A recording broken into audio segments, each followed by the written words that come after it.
नमस्कार, India TV देख रहे हैं आप। आपके साथ मैं हूं गौनिका अरोड़ा।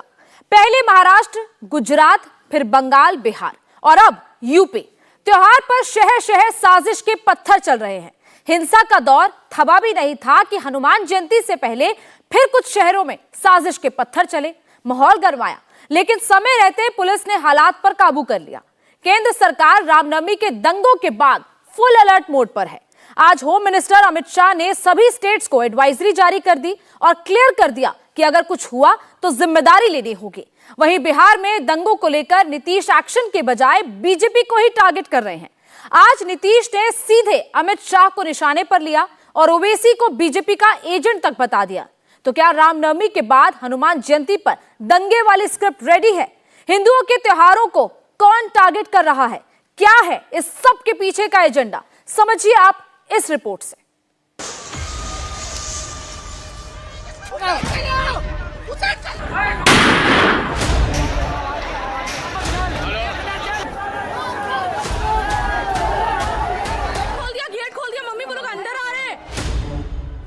बिहार, बंगाल, महाराष्ट्र के बाद अब यूपी देश के 4 बड़े प्रदेश। चारों जगह टारगेट पर हिंदुओं की शोभा यात्रा। पत्थरबाज एक्टिव है। भगवा झंडे वाले जुलूसों को चुन चुन कर टारगेट किया जा रहा है। यूपी में क्या हुआ? योगी राज में किसने माहौल खराब करने की साजिश रची? महाराष्ट्र में संभाजीनगर के बाद अब किस शहर में बवाल हुआ? बिहार और बंगाल में दंगे को लेकर सियासी बवाल क्यों मचा है?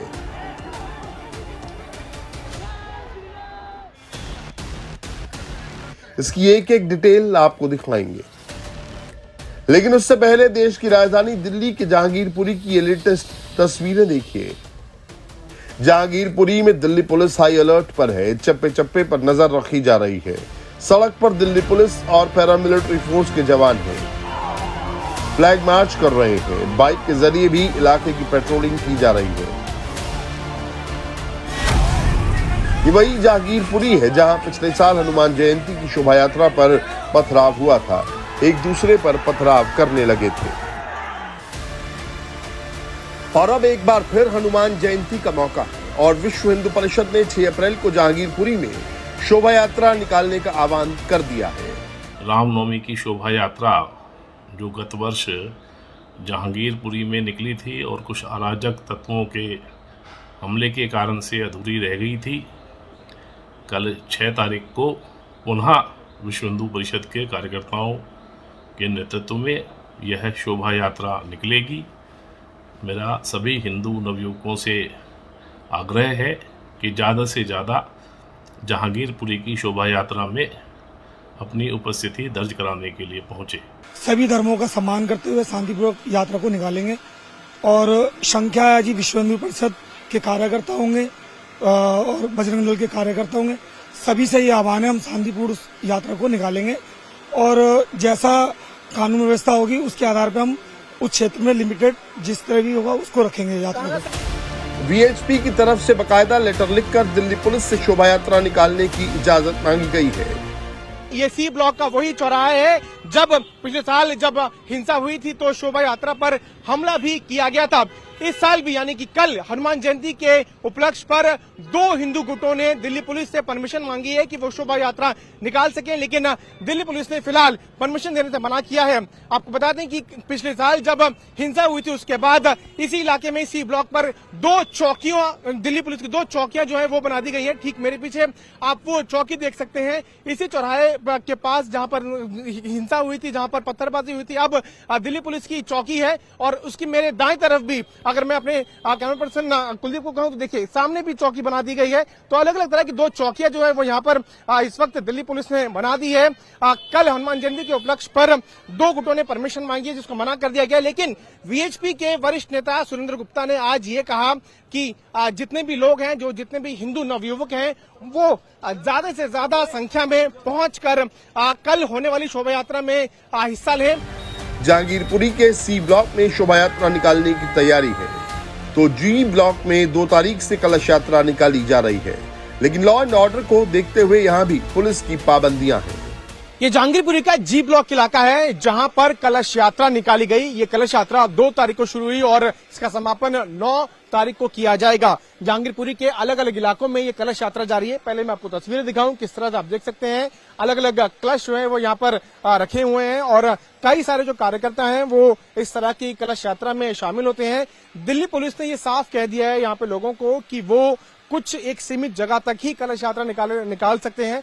रामनवमी के उपलक्ष्य पर भी लगभग 150 से 200 मीटर का इलाका ही दिल्ली पुलिस ने कहा था कि आप वहां पर यात्रा निकाल सकते हैं। हमारे साथ सुनील शील मौजूद हैं जो श्री केशव बांके बिहारी मित्र मंडल के कार्यकर्ता भी यहीं से समझते हैं कि एक यात्रा कब शुरू हुई और कब खत्म होने वाली है और पुलिस ने इसको लेकर किस तरह की परमिशन दी है। हमें एक सीमित क्षेत्र दे दिया गया था कि क्षेत्र में आप अपनी कलश यात्रा निकालते हैं, जो कि हमने 2 तारीख को 2 अप्रैल को सुबह कलश यात्रा निकाली।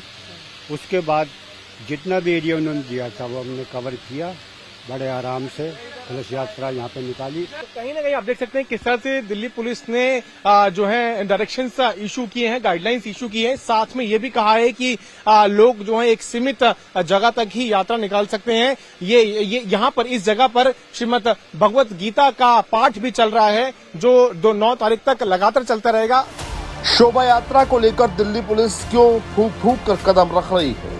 जहांगीरपुरी में दिल्ली पुलिस अभी से ही क्यों हाई अलर्ट पर है? इसका ट्रेलर महाराष्ट्र के अहमदनगर और नंदुरबार में दिखा।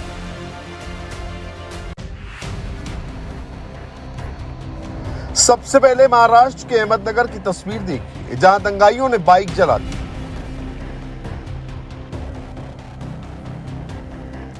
कार में तोड़फोड़ की, पथराव में कार के शीशे फूट गए।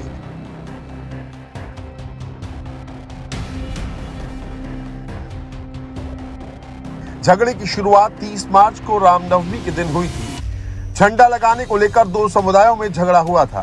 विवाद खत्म हो गया था, लेकिन 4 अप्रैल की रात पार्किंग को लेकर दोबारा झगड़ा शुरू हुआ और दोनों तरफ से पथराव होने लगा।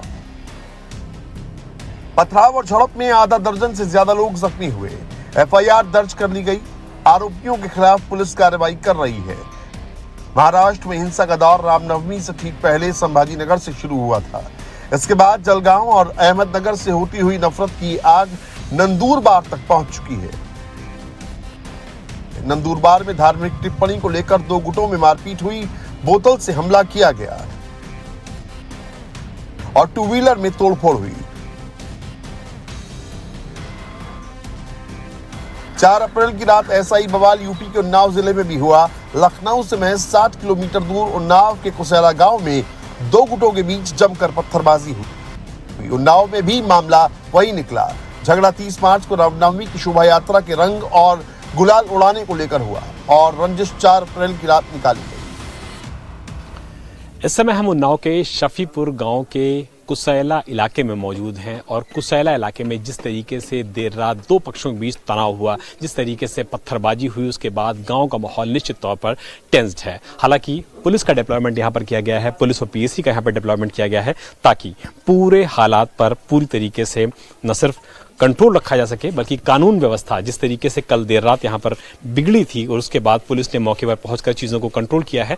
पूरे गांव में पुलिस और पीएसी का बंदोबस्त किया गया है ताकि अब किसी भी तरीके से कानून व्यवस्था यहां पर खराब ना होने पाए। कुसैला गांव का ये इलाका है और आप यहां पर देखिए कि जो ईंट पत्थर पड़े हुए हैं ये बताने के लिए काफी है कि बीती रात जब 2 पक्षों के बीच में यहां पर आपस में ईंटबाजी पत्थरबाजी हुई है तो किस तरीके से बड़े बड़े पत्थर, किस तरीके से बड़े बड़े ईंट और पत्थर यहां पर चले हैं दोनों पक्षों की तरफ से। एक पक्ष दूसरे पक्ष पर आरोप लगा रहा है कि उन्होंने पत्थरबाजी की और दूसरा पक्ष पहले पक्ष पर पत्थरबाजी का आरोप लगा रहा है। निश्चित तौर पर इस विवाद की जो शुरुआत है वो लोगों का कहना है कि जब रामनवमी का पर्व आया था उस दौरान बताया जाता है कि जो लोग यहाँ से गुलाल और रंग उड़ाते हुए जा रहे थे वो मस्जिद पे जाता है और उसके बाद नाराजगी व्यक्त की जाती है मस्जिद की तरफ से और निश्चित तौर पर इस मामले में पहले समझौता भी हो जाता है। लेकिन लोगों का कहना है कि वही गुस्सा कल निश्चित तौर पर निकला है जब दोनों पक्षों के लोग बीच सामने में फिर से विवाद हुआ है, फिर से वो आमने सामने आए हैं और उसके बाद निश्चित तौर पर यहाँ पर पूरा मामला सामने आया है। मुस्लिम पक्ष का आरोप है कि हिंदू पक्ष की तरफ से शोभा यात्रा में जानबूझकर मस्जिद परिसर में रंग फेंका गया, जिसके बाद झगड़ा शुरू हो गया। यही वो मस्जिद है और इसी मस्जिद का जो प्रांगण है, इसी प्रांगण में बताया गया था कि फिलहाल जो रंग है गुलाल है वो पड़ जाता है और उसके बाद यहाँ पर मौके पर तनाव होता है। हालांकि कहा यह भी गया कि जिस दिन ये तनाव हुआ था उस दिन मौके पर समझौता हो गया था, विवाद खत्म हो गया था, लेकिन जो पक्ष हैं, जो दूसरे पक्ष हैं, वो कह रहे हैं कि उस दिन का जो विवाद खत्म हुआ था उसको एक पक्ष ने नहीं माना और चूंकि उनका जो मस्जिद का इलाका है निश्चित तौर पर यहाँ पर रंग पड़ गया था, गुलाल पड़ गया था, उड़ते हुए पड़ गया था और इसको देखते हुए जब दोनों पक्षों के बीच में विवाद हुआ तो कल ये विवाद एक नए सांप्रदायिक तौर पर सामने आया जिसमें दोनों पक्षों की तरफ से ईंट पत्थर चलने की बात सामने आई है, जिसके बाद पुलिस ने इस मामले में कार्रवाई करते हुए लगभग 1 दर्जन लोगों को हिरासत में लिया है, जिसमें हिंदू पक्ष से भी लोग हैं, मुस्लिम पक्ष से भी लोग हैं। पत्थरबाजों के सिर पर खून सवार था, वो न महिलाओं को देख रहे थे और न ही बुजुर्ग और बच्चों का ख्याल रख रहे थे। ये देखिए छोटी बच्ची है, छोटी बच्ची के हाथ में भी चोट लगी हुई है और जिस तरीके से ईंटें चले हैं, पत्थर चले हैं, बच्ची को सर में भी चोट लगी है। बेटा आपको चोट लग गई थी पत्थर से? हाँ। क्या करने गई थी? कौन लोग पत्थर चला रहे थे? बताओ। इजन घर बना है वहीं पर एक बिटेवा है वहाँ चलाते रहे, दूर ले रहा। और अब दोनों पक्ष एक दूसरे पर आरोप लगा रहे हैं, खुद को बेकसूर और दूसरे को गुनहगार बता रहे हैं। और पंकज उपति मंजिल तो गुम्मा मर्द निर्मल विनोद के अंकुल ये सब विनोद सब फेंक रहे थे पत्थर।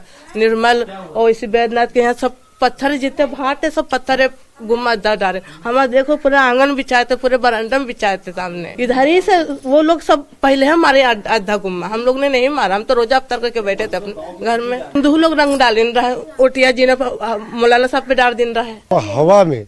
हवा मान लो गुलाल उड़ाया जा रहा, हवा की वजह से इनके जीना पर तक गया है। यह चीज हम आंखों से देख, यहू की इनका दिक्कत रहा है, वहीं पर इनकी लोगन की औरतें आई रही हो धमकाम का दे रही लोगन कि ये रही है आपका बहु महंगा पड़ी, अगर आपके मंदिर में हम बोटी डाल दें तो क्या करोगे आप?